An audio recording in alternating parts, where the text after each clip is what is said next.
welcome to the next video in the series of I'm No Being Funny, but when am I going to see that in real life?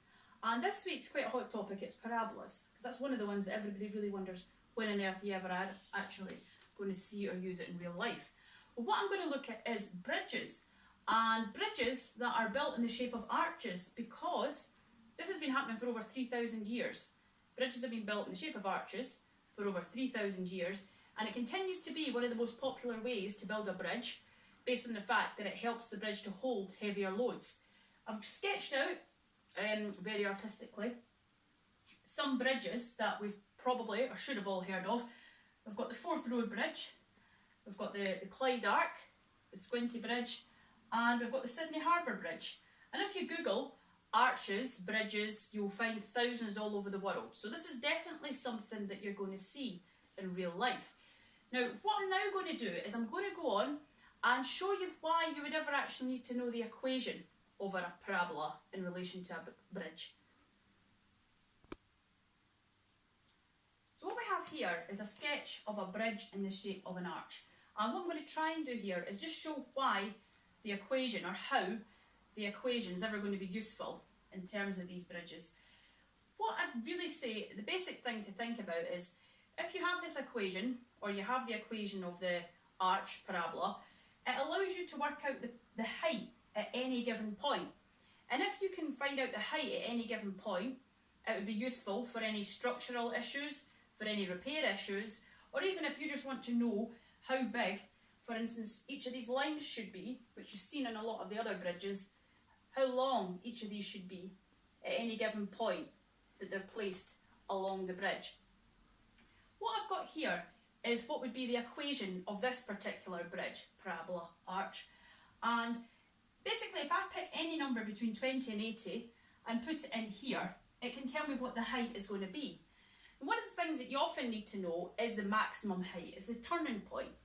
And what you need to do for that is you just add those two values together and half them.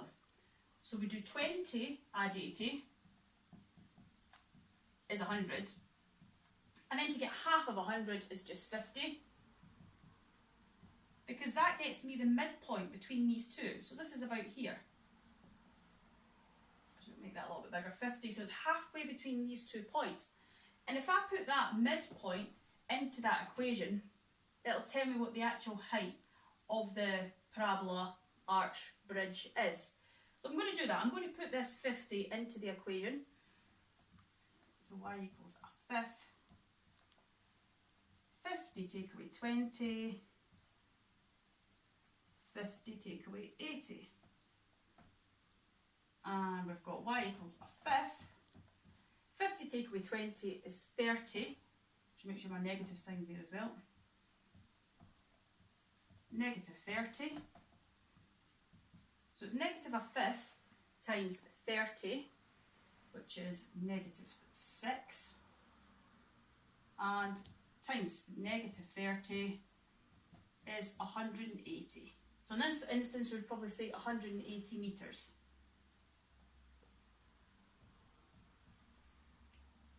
Although we haven't actually specified the metres there. You could also pick any other value. So say for instance, I wanted to know how high the bridge was going to be 30 metres along. I could just put 30 into that equation. So y equals negative a fifth, 30 take away 20, 30 take away 80,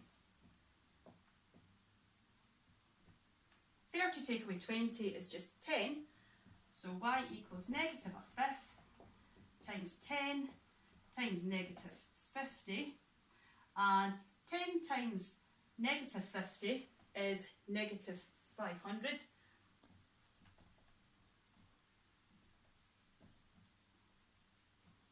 And we times those two together and we get positive 100. So that tells me at 30 metres along, which I've not drawn exactly here, probably right here, that means at that point there it's going to be 100 metres along, 100 metres high. There's also going to be a matching, if we were to go there, along there is going to be the same at this point, along here, so they're going to be the same height, that's going to be the same height, and obviously the middle point, there's only one point that is the highest point. I hope this this has been helpful. Please like, please subscribe, and I'll hopefully see you at some other videos soon. Bye!